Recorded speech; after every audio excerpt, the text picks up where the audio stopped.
Hello traders, welcome to the weekly and daily outlook on the dollar CAD.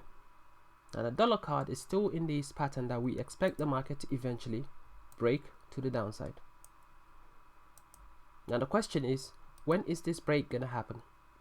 Because there is every possibility that the market could respect this trend line and go back up for one more leg up before it drops. However, if the market does break this trend line heading into this week, all we have to do is just wait for a little minor correction here and take a shorting opportunity. So if I drop this down to the hourly time frame, let's see if we do have any potential trading opportunity. Well, we can clearly see what the market has been doing. The market has been bearish, creating lower lows, lower lows, lower lows. And now you're getting a mini rally up onto the previous structure.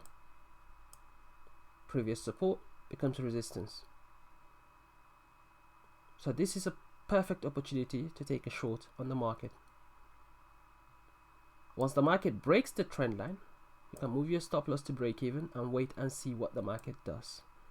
If it gives you a correction here, you can keep your trade because this is going to be a very long-term trade.